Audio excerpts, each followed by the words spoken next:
வீட்டில் ஒருத்தவங்க ஒரு தங்கச்சி எல்லாம் கூட இருந்தாங்கன்னா இப்படி பண்ணணும்னு தோணுமா? ஏன் இந்த ஜென்ரேஷனே ரொம்ப வஸ்டாக தான் இருக்கு. மக்கள்கிட்ட கூட வந்து விட்டணும். மக்கள்கிட்ட கூட வந்து மக்கள் என்ன தீர்ப்பு கொடுக்குறாங்களோ அதுதான் அவனுக்கு தண்டனை. அப்படியே அங்கேயே நிக்க வச்சு சுடணும் அவனை. டேய் நம்ம அக்காடா, நம்ம தங்கச்சிடா, நம்ம அம்மாடா அப்படின்னு நினைச்சாலே பாதி சொசைட்டில ப்ராப்ளமே வராது. என்கிட்ட வந்து யாராவது தப்பா பார்த்தாங்கன்னா உடனே ஏதாவது கையில இருந்தாவோ இல்ல காலில் இருக்கிற செப்பல்ஸ் கைட்டி அடிச்சிடுவேன். நான்லாம் பயப்படவே மாட்டேன். எல்லாருக்குமே இருக்கிறதா, போனா 4 பேர் இடிப்பாங்க, வந்தா பாப்பாங்க. அதுக்கு நம்ம எதுவுமே ரியாக்ட் பண்ணாம செருப்பு எடுத்து காட்டிட்டு போயிட்டே இருக்கணும். அதுக்கெல்லாம் வந்துட்டு தூக்கு தண்டனை கொடுக்கணும். இதே மாதிரியே இவங்களுக்கு கொடுத்த மாதிரியே அவங்களுக்கும் கொடுக்கணும். அப்பதான் எடுத்துக்கணும். அவங்க ஒரு தப்பு பண்ணணுன்றது யோசிக்கணும். அப்பயே அவங்க வந்து அந்த ஒரு மரணடின்றது பெண்கள் காட்டி கொடுக்கணும் அவங்களுக்கு. சம்டைம்ஸ் இந்த நியூஸ்லாம் கேட்கும் போது ரொம்ப டெரபிளாக இருக்கு. நம்மளுக்கு வந்துட்டு நிறைய ஃப்ரெண்ட்ஸ், பசங்க ஃப்ரெண்ட்ஸ் இருந்தாலும் நம்மளுக்கு அவங்கள பற்றி தெரியுது. பட் ஆனால் சம்டைம்ஸ் இந்த மாதிரி நியூஸ் வரும்போது அவங்க கிட்ட இருந்தே ஓரளவுக்கு டிஸ்டன்ஸ் மெயின்டைன் பண்ணணுமா அப்படிங்கிற மாதிரி தாட்ஸ்லாம் வருது. ஆனா வந்து யார் ஆட்சி வந்தாலும் இதை நிறுத்த முடியாது. இது வந்து மக்களா வந்து அந்த தவறு நடக்கிறப்ப பெண்கள் அவங்கவுங்களுக்கு உண்டான பாதுகாப்பை எடுத்துக்கணும் கையில. டிவிகே, டிஎம்கேன்னு இந்த மாதிரி கட்சியை தான் வந்து பிளேம் பண்றாங்க. பட் ஆனா என்ன பொறுத்த வரைக்கும் உள்ள இருக்க ஆட்கள் சரி கிடையாது.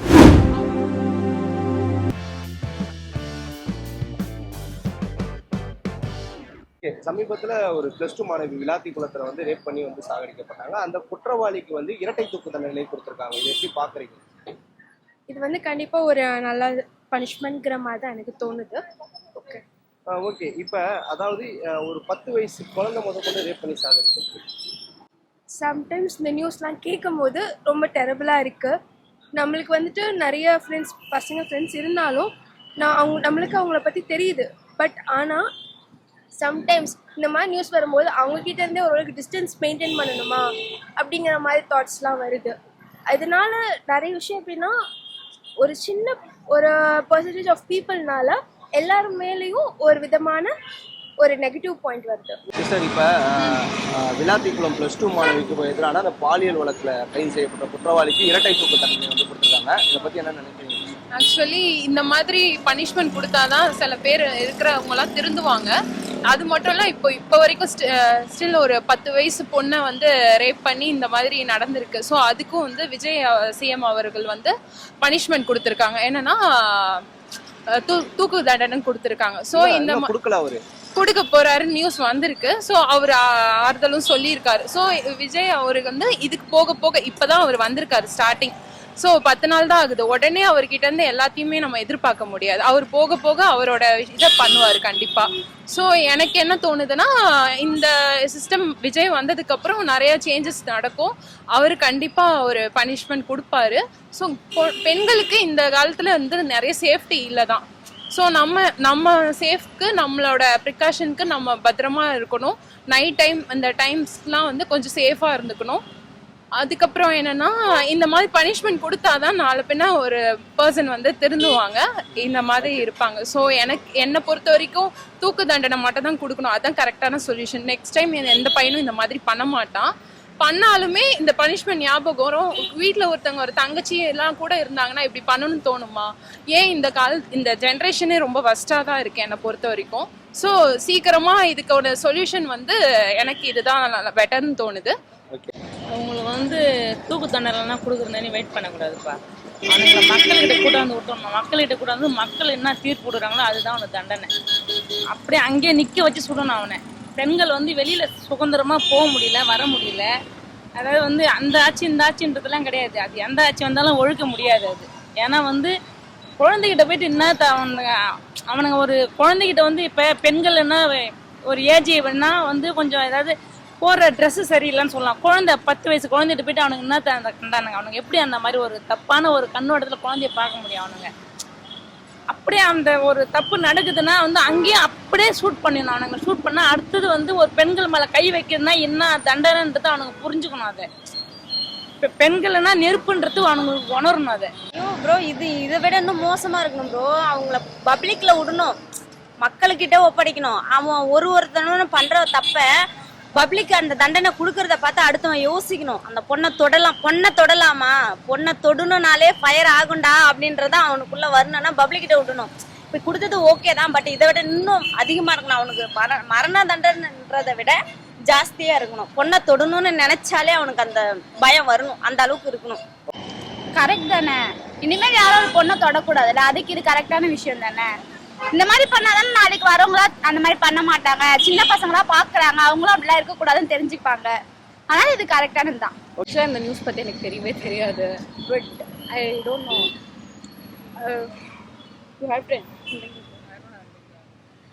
தெரிலண்ணா. இன்னும் நம்ம 21st செஞ்சுரியில் வாழ்ந்துட்டு இருக்கோம், இன்னும் அதெல்லாம் நடக்குது அப்படின்னும் போது பயமா இருக்கு. அவ்வளவுதான். நல்லதுதான். இதே மாதிரி எந்த ஒரு விஷயம் நடந்தாலும் எல்லா பெண்களுக்கு அநீதியா நடக்கிற விஷயத்துக்கு மரண தண்டனை ஒன்று கடைசி தீர்வு. எங்க நடந்தாலுமே இந்த ஸ்டெப் எடுக்கணும். எந்த ஒரு பார்ஷியாலிட்டி பார்க்காம பெரியவங்க வசதி இருக்கவங்க அந்த மாதிரிலாம் இல்லாமல் ஒரு சின்ன ஒரு பாமர வீட்டில் நடந்தாலுமே இந்த தண்டனை கண்டிப்பாக கிடைக்கணும். ஒரு மனுஷன் உயிரை இது பண்ணுறதுக்கு அவனுக்குமே ரைட்ஸ் கிடையாது. அதுக்கேற்ற மாதிரி அவனுக்கு தண்டனை கொடுக்கணும். அது அந்த டைமில் அவங்க பார்த்துக்கணும். அதை விட்டுட்டு ஒரு தப்பு நடந்த அப்புறம் இன்னொரு தப்பை பார்த்துட்டு போயிடுறாங்க எல்லாருமே. இப்போ அங்கே நடக்குதுன்னா இப்போ அதில் யார் யாரெல்லாம் சம்மந்தப்பட்டிருக்கான்னு நம்மளுக்கு தெரியாது. அது பிளான்டா இல்லை பிளான் பண்ணாமல் நடந்ததா எதுவுமே நம்மளுக்கு தெரியாது. சிம்பிளாக சொல்லிட்டு போயிடுறோம், ரேப் நடந்துச்சு, இப்போ குற்றவாளி கிடச்சிட்டாங்க, கொண்டுட்டோம், அவ்வளோதான் முடிஞ்சிருச்சு அப்படின்னு போகக்கூடாது. யார் யாரெல்லாம் இருக்காங்க, யார் யாரெல்லாம் மறுபடியும் இதெல்லாம் பண்ண அந்த இன்டென்ஷன் நம்மளுக்கு தெரியணும், அது முக்கியம் ரொம்ப. ஸோ அந்த இஷ்யூவை பொறுத்த வரைக்கும் அவங்க கொடுத்த அந்த ஜட்ஜ்மெண்ட் என்னவோ எனக்கு வந்து ஓகேவா தான் தோணுது. ஏன்னா இது போல் ஜட்ஜ்மெண்ட்ஸ் கொடுத்து அவங்களுக்கான பனிஷ்மெண்ட்டு கொடுத்தா தான் அடுத்தடுத்து பார்க்குறவங்களுக்கு கொஞ்சம் பயம் வரும், அந்த பெண்களுக்கும் ஒரு தைரியம் வரும், வெளியே போய் சுதந்திரமாக இருக்கலாம் அப்படின்னு.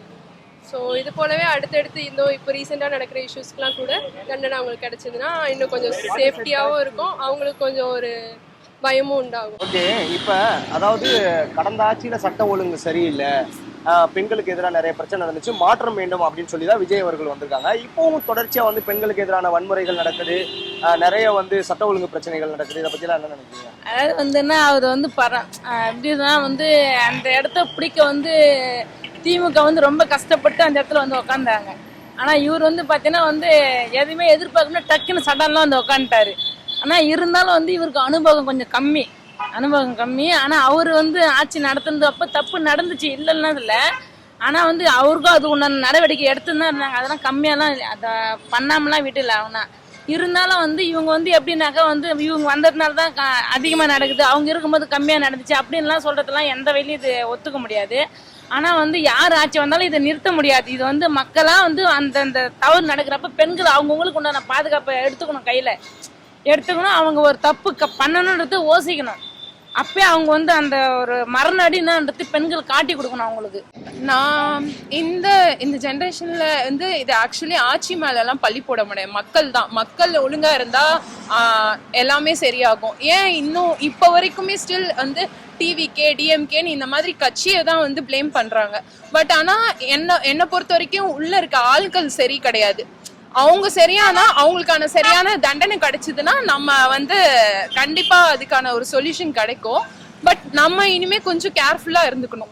ஓகே, இப்ப இதற்கு முன்னாடி வந்து திமுக ஆட்சியில வந்து சட்ட ஒழுங்கு சரியில்லை, பெண்களுக்கு பாதுகாப்பு இல்லை அப்படின்னு தான் சொல்லி தாவேக்காவும் வந்து பிரச்சாரம் பண்ணாங்க. இப்ப தொடர்ச்சியா சட்ட ஒழுங்கு பிரச்சனைகள் நிறைய வந்துட்டு இருக்கு. எனக்கு தெரிஞ்சு இப்போ வந்து டிவிகே வந்து இப்பதான் ஸ்டார்ட் பண்ணிருக்காங்க. இந்த டிஎம்கே இருக்கிறவங்க என்ன நினைக்கிறாங்கன்னா விஜய் வந்ததுக்கு அப்புறம் இன்னும் கேசஸ், இதுக்கு முன்னாடி எல்லாம் இவ்வளோ கேசஸ் வந்தது கிடையாது.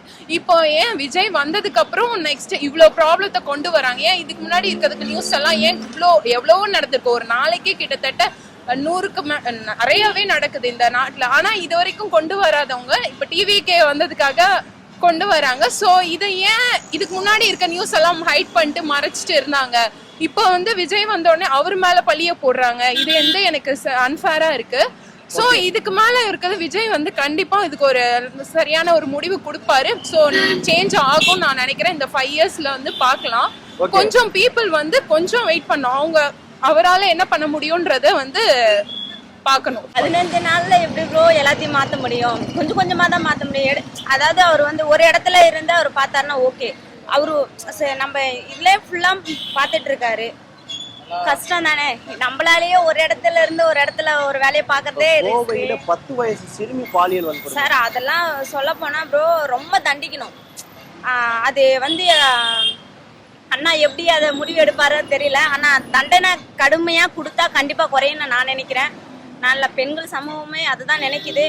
ஒரு குழந்தை 4 வயசு குழந்தையுமே சாவுது, 2 வயசு குழந்தையுமே சாவுது. அதுக்கு காரணம் வந்து ஜென்ஸுன்னு அந்த போதை பொருள். பட் அதை ஒழிக்கணும். டிவிக்கே வந்து ஆட்சி வந்ததுக்கு அப்புறம், அண்ணா வந்ததுக்கு அப்புறம் இப்படி நடக்குதுன்னா 15 நாளுக்குள்ள மாற்றத்தை உருவாக்கிட முடியாது. படிப்படியா மாற்றத்தை உருவாக்கலாம். இப்பதான் வந்திருக்காங்க, கண்டிப்பா ஒன்னொன்னுமாவே சரி பண்ணுவாங்க. அது நாங்க மக்கள் தேர்ந்தெடுத்திருக்கோம், கண்டிப்பா பண்ணுவாங்க. ஓகே, இப்போ 10 வயது சிறுமியெல்லாம் பாலியல் வன்கொடுமையில கோயம்புத்தூர்ல நடந்திருக்கு. எப்படி பாக்குறீங்க? எப்படி பாக்குறது, கேவலம் தான். கண்டிப்பா அவங்க எல்லாம் தூக்கு தண்டனை கொடுத்துதான் ஆகணும். கரெக்ட் தான். இப்பதானே மாறி இருக்காங்க, அவங்களுக்கு கொஞ்சம் டைம் கொடுங்க, நல்லது நடக்கும், நம்பலாம். இப்ப 10 வயசு இருக்கக்கூடிய சிறுமியெல்லாம் வந்து பாலியல் வன்கொடுமையில இறந்துருக்காங்க கோயம்புத்தூர்ல. ஆமா. எப்படி இந்த நியூஸ்லாம் கேட்கும்போது உங்களுக்கு எப்படி இருக்கு? பயமா இருக்கு. But we expect for a change. கண்டிப்பா நடக்கும்னு நாங்க நம்புறோம். எங்களை சுத்தி ஓகே கெட்டவங்க இருக்காங்க தான், ஆனா நல்லவங்களும் இருக்காங்க அப்படின்றத நாங்க நம்புறோம். So will hope for best. ஆனா வந்து போன வாட்டி நடந்தது வந்து எந்த இதுவுமே வெளியே வரல. இப்ப எல்லா நியூஸுமே வெளியே வருது. அதுவே ஒரு மாற்றம் தான். இந்த மாற்றம் போக போக முன்னேறும். இப்ப எல்லாருமே நாங்களாம் ஷார்ட்ஸ் தவிர வேற எதுவுமே பார்க்க மாட்டோம். ஷார்ட்ஸ் ரீல்ஸ் தான் ஸ்க்ரோல் பண்ணுவோம். இப்போ உட்காந்து இன்ட்ரெஸ்டா நியூஸ் பாக்குறனாலே ஒரு பெரிய விஷயம் தான். என்ன நடக்குது, எல்லாம் என்ன ஸ்டெப் எடுக்கிறாங்க. இப்போ காலேஜ் விட்டு வந்தோடனே நாங்க பார்த்த ஒரு விஷயம் நியூஸ் தான். நியூஸை பார்த்துட்டே தெரிஞ்சது இந்த மாதிரி வந்து தண்டனை கொடுத்துருக்காங்க. எங்க காலேஜ்லாம் யாருமே இந்த நியூஸ் பார்க்கவே மாட்டோம். இன்னைக்கு லஞ்ச் பீரியட்ல உட்காந்து நாங்க அதை பத்தி பேசுறோம்னா அது ஒரு மாற்றம் தானே. அதான் அவங்களுமே ஸ்டெப் எடுக்கிறதா சொல்லியிருக்காங்க. இப்போ இன்னொரு 1.5 months தான் ஆயிருக்கு அவங்களுமே இப்போ ஆட்சிக்கு வந்து. அதுக்குள்ள அவங்க ப்ரூவ் பண்ண முடியுமான்னு கேட்டால் அது ஒரு கொஸ்டின் மார்க் தான். ஸோ அவங்களுக்கு கொஞ்சம் டைம் கொடுக்கணும். அவங்க அதை செட் பண்ணி யார் யாரெல்லாம் இதில் இருக்கா, யார் யார் வச்சு இதெல்லாம் பண்ண முடியும், அது அவங்களுக்கு தெரிய நினைக்கணும். என்னை பொறுத்த வரைக்கும் கட்சி மாறுது, அதுக்காக தான் இப்படி நடக்குதுன்னு யாராலையும் சொல்லிட முடியாதுல்ல. இது டிபெண்ட்ஸ் அப்போ வந்து இண்டிவிஜுவல் பீப்புள் மைண்ட் செட். ஒரு ஆண் ஒரு பெண்ணை இப்படி தான் பார்க்குறான் அப்படின்னா அப்படி தான் பார்க்க போகிறோம். அதுக்காக கட்சின்றது பொறுத்து வந்து சிஎம் மட்டுமே முடிவு பண்ணி அவர் மட்டும் சட்டங்களை ஒழுங்குபடுத்தி அவரே வந்து எல்லாரும் தண்டிக்க போகிறது இல்லைல்ல.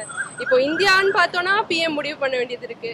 ஸோ அதுதான் சொல்ல முடியாது, பார்க்கலாம். மேற்கொண்டு போலீஸ் துறை எல்லாமே வந்துட்டு கொஞ்சம் ஸ்ட்ரிக்டாக மாறிச்சுன்னா எல்லாம் மாற வாய்ப்புகள் உண்டு. சட்டமும் வந்து மேலும் கொஞ்சம் அப்டேட் ஆனால் அதுக்கெல்லாம் வந்துட்டு தூக்கு தண்டனை கொடுக்கணும். இதே மாதிரியே இவங்களுக்கு கொடுத்த மாதிரியே அவங்களுக்கும் கொடுக்கணும். அப்பதான் வந்துட்டு சுதந்திரமா இருக்க முடியும். ஓகே, இப்போ ஒரு பெண்ணா நீங்க வெளில வரும்போது எந்த மாதிரியான ப்ராப்ளம் ஃபேஸ் பண்றீங்க?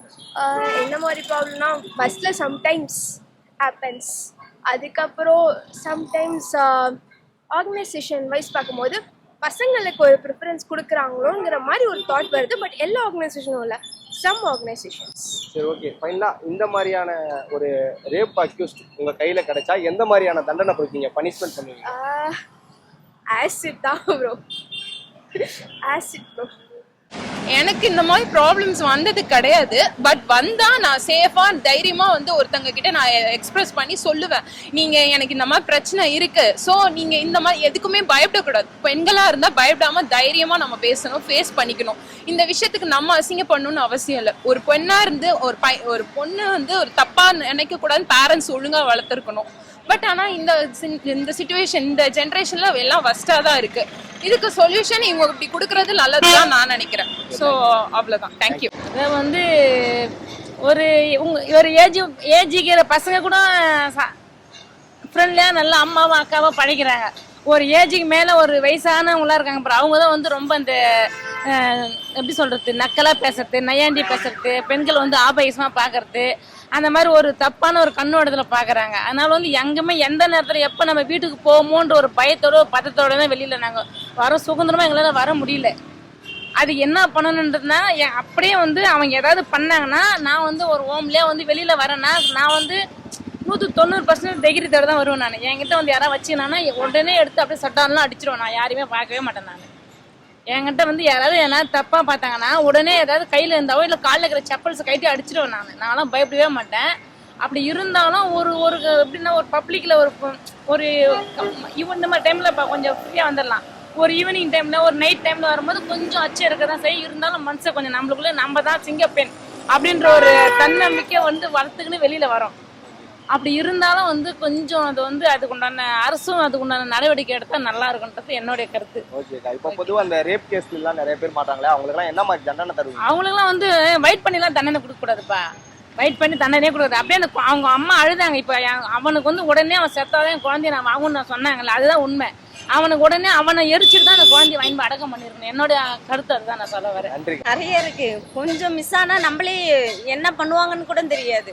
நம்ம தைரியமா வெளியே வர முடியாது. நான் கள்ளக்குறிச்சி, நான் சென்னைக்கு வந்திருக்கேன். பயத்தோட தான் வந்திருக்கேன். இவங்க வீட்டுல பாத்துட்டு இருப்பாங்க என்ன பண்றேன் ஏது பண்றேன். நிறைய கடந்து வந்துட்டு இருக்கேன். பார்க்கவும் இந்த பக்கம் திரும்பினாலும் பயமா இருக்கு, இந்த பக்கம் திரும்பினா பாக்குற விதமே தப்பா இருக்கு. ஸோ அதெல்லாம் மாறணும். ஏன் அப்படி இருக்காங்கன்னு தெரியல. அவங்க கூடயும் அக்கா தங்கச்சி எல்லாம் இருக்காங்க, ஆனா ஏன் அப்படி பாக்குறாங்கன்னு தெரிய மாட்டேன். ஒரு பொண்ணு நடந்து வந்தா உடனே மேல வரையும் கீழே வரையும் பாக்குறாங்க. ஒன்னும் இல்ல, உன் தங்கச்சி தான் நானும். அது நினைச்சாலே பாதி முடிஞ்சிருமே. டேய் நம்ம அக்காடா, நம்ம தங்கச்சிடா, நம்ம அம்மாடா அப்படின்னு நினைச்சாலே பாதி சொசைட்டில ப்ராப்ளமே வராது. அது யாரும் நினைக்க மாட்டேங்கிறாங்களே. பசங்க ஏன் இப்படி இருக்காங்கன்னு எல்லாத்தையும் சொல்ல வரல. மேபி இந்த மாதிரி தப்பான ஹேபிட்ல இருக்கிற பசங்களுக்கு நான் சொல்லிக்கிற ஒரே விஷயம், இன்னைக்கு நீங்க பண்றீங்க, நாளைக்கு கண்டிப்பா அதோட விளைவுகள் அதிகமா அனுபவிப்பாங்க. என்னோட ஒப்பீனியன். நான் தண்டனை கொடுக்கணும்னா பப்ளிக் கிட்ட கொடுக்கணும்னு சொல்லுவேன். ஓகே, அதான் இறுதி கொஸ்டினாவே அதான் கேட்க போறேன். இப்போ ஒரு பாலியல் குற்றவாளி, பெண்களுக்கு எதிரான வன்முறையை செய்யக்கூடிய ஒரு குற்றவாளி உங்க கையில கிடைச்சா எந்த மாதிரியான தண்டனையை கொடுப்பீங்க? அவன் நினைச்சே பார்க்க முடியாது ப்ரோ. அந்த அளவுக்கு கொடுப்பேன், கண்டிப்பா அந்த அளவுக்கு கொடுப்பேன். அவனுக்கு என்ன ஃபர்ஸ்ட் தூண்ட சொல்லுதோ அதான் இருப்பேன். கண்டிப்பா பண்ணுவேன் நானு. இன்னைக்கு ஒரு பச்சை குழந்தை, ஒரு 4 வயசு குழந்தைக்கு என்ன தெரியும்? அந்த குழந்தையும் வன்கொடுமை பண்றான், பாலியல் கொடுமை பண்றான். அப்ப அவனை என்ன பண்ணணும்? அததான் பண்ணணும், கண்டிப்பா பண்ணணும். என்கிட்ட கொடுத்தா கண்டிப்பா நான் பண்ணுவேன். எல்லாருக்குமே இருக்கிறதா, போனா 4 பேர் இடிப்பாங்க, வந்தா பாப்பாங்க. அதுக்கு நம்ம எதுவுமே ரியாக்ட் பண்ணாம செருப்பு எடுத்து காட்டிட்டு போயிட்டே இருக்கணும். ஓகே, இப்ப அந்த பாலியல் தொல்லை பண்ணக்கூடிய குற்றவாளிகள், இந்த பெண்களுக்கு எதிரான வன்முறைகள்ல மாட்டக்கூடிய குற்றவாளிகளை உங்க கையில கொடுத்தா எந்த மாதிரியான தண்டனை கொடுப்பீங்க? எந்த மாதிரியான தண்டனைகள், எந்த மாதிரி அந்த டைம்ல என்ன ரியாக்ட் பண்ண தோணுதோ கண்டிப்பா அந்த மாதிரி தண்டனை கொடுப்பேன். அதை பத்தி பேசணுமா என்ன? இந்த மாதிரியான விஷயங்கள்லாம் பெண்கள் வந்து நிறைய பாதிக்கப்படுறாங்க அப்படிங்கிற மாதிரி என்ன மாதிரியான பிரச்சனைகளை வெளில வந்தா ஃபேஸ் பண்றாங்க? நிறைய இருக்கு, நான் சொல்லிட்டே போலாம், லிஸ்ட் போடலாம். அதெல்லாம் எதுக்கு? சரி, ஓகே. ஒரு பாலியல் குற்றவாளி உங்க கையில கிடைச்சா எந்த மாதிரியான தண்டனைகளை கொடுப்பீங்க? ஒண்ணுமே பண்ண மாட்டேன், நல்லா இருங்கன்னு சொல்லிட்டு விட்டுருவேன். நிறையா இருக்கு. பார்க்குற பார்வை நிறையா நடக்கும். எல்லா பெண்களுக்குமே கண்டிப்பாக நடக்கிற ஒரு விஷயம்தான். அவங்க பார்க்குற பார்வையே நம்மளுக்கு இரிட்டேட்டாக இருக்கும். நம்ம இதில் எந்த ஸ்டெப் எடுக்க முடியாதுன்றமோ இன்னும் கொஞ்சம் கஷ்டமாக இருக்கும். ஏன்னா அங்கே நம்ம ஸ்டெப் எடுத்து அங்கே வந்து வேறு மாதிரி ஒரு விஷயம் க்ரியேட் ஆகிடுச்சுன்னா இன்னும் இந்த பொண்ணு இவ்வளோ இது பண்ணுறா அந்த மாதிரி ஒரு விஷயம் போகும். அதை சொல்லிட்டு நாங்கள் அமைதியாக தான் நிறைய இடத்துல போகிறோம். ஓகே, ஒரு பாலியல் குற்றவாளி வந்து உங்கள் கையில் மாட்டினா எந்த மாதிரியான தண்டனையை கொடுப்பீங்க? ஆஸ் எ நர்ஸ் என்ன பண்ணுமோ பண்ணுவேன். நான் ஒரு நர்ஸ், என்னால் என்ன பண்ண முடியுமோ கண்டிப்பாக பண்ணுவேன். சிம்பிளாக பஸ்ஸில் போகும்போதே இப்போ நானே இப்போ ஸ்கூல் தான் படிக்கிறேன், 18+ கூட கிடையாது. இப்போ நாங்கள் நார்மலாக டெய்லி ஸ்கூல் போயிட்டு வரும்போதே எங்கள் கூட ஏதாவது எங்கள் ஃப்ரெண்ட் என் தம்பியோ இல்லை என் ஃப்ரெண்ட்ஸோ வந்தால் எனக்கே சேஃப்டியாக ஃபீல் ஆகும். இல்லைன்னா எனக்கே நிறைய நாங்கள் இப்போ நிறைய ஸ்போர்ட்ஸ் உமன்லாம் இருக்காங்க. அவங்களாம் போய் ட்ராவல் பண்ணும் போதெல்லாம் ரொம்ப அன்கம்ஃபர்டபுளாக ஃபீல் பண்ணுறாங்க. நாங்கள் ஸ்கூல் மேட்சஸ் போயிட்டு வரும்போதே ரொம்ப அன்கம்ஃபர்டபுளாக தான் ஃபீல் பண்ணுறோம். ஸோ எங்கள் கூட ஏதாவது பசங்க இருக்கணும்னு ரொம்ப ஃபீல் பண்ணுறோம். ஓகே, இப்போ ஒரு பாலியல் குற்றவாளி உங்கள் கையில் கிடைச்சா எந்த மாதிரியான தண்டனையை கொடுப்பீங்க? சிம்பிள், நடு ரோட்டில் வச்சு அந்த பொண்ணை வச்சு அவங்கள ட்ரீட் பண்ண சொல்லணும், அவ்வளோதான். அந்த பொண்ணுக்கு இது கிடைக்கணும். இது வரைக்கும் பெருசா எனக்கு நேர்முறையா நான் வந்து ஃபீல் பண்ற மாதிரி நடந்தது இல்ல. உங்க ஃப்ரெண்ட்ஸ் யாருக்காவது நடந்திருக்கலாம் இல்லையா? இல்ல, அப்படி எதுவுமே இது வரைக்கும் கேள்விப்படல. பட் இந்த மாதிரி நியூஸஸ் கேள்விப்படும் போது இந்த போல தண்டனைகள் கிடைச்சா அவங்களுக்கு நல்லா இருக்கும். இல்ல நம்மளே வந்து யாராவது தப்பா பாக்குறாங்கன்னு ஃபீல் பண்ணிருந்தோம் அப்படின்னா அப்படியே எப்படி சொல்றது, அப்படியே ஒன்று வைக்கணும் போலதான் இருக்கும். அவங்களுக்கு இன்செக்யூரா ஃபீல் பண்ணது இல்லை இது வரைக்கும். அவங்களுக்கான தண்டனையை கொடுக்கணும், அவங்க இதுக்கான ஃபேஸ் பண்ணணும், அவங்க கான்சிக்வன்ஸ் ஃபேஸ் பண்ணணும் அப்படிதான். அதாவது ஒரு பாலியல் குற்றவாளி உங்க கையில கிடைச்சா எந்த மாதிரியான தண்டனை கொடுப்பீங்க? கண்டிப்பா சொல்லணுமா, அவங்களோட பிறப்புறுப்புல தான் வந்து அவங்களுக்கான பெயின் தெரியணும்ல. எங்களோட ஒரு ப்ரைவேட் பார்ட்டை வந்து அவங்க அஃபெக்ட் பண்ணி அவங்களுக்கு அதில் வந்து ஃபீல் தெரியும் போது அவங்களோட ப்ரைவேட் பார்ட்டும் அஃபெக்ட் ஆனால் அதில் எவ்வளோ பெயின் இருக்கும்.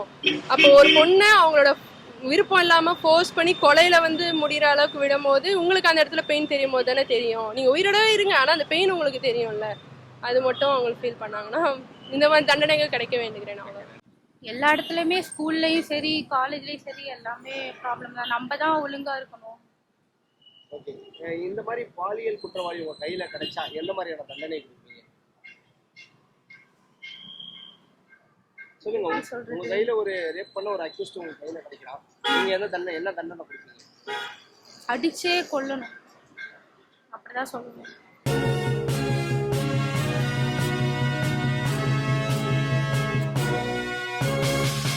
உடனுக்குடன் அப்டேட் தெரிந்து கொள்ள ஜெம் டிவி தமிழ் ஆப்பை இன்ஸ்டால் செய்யவும்.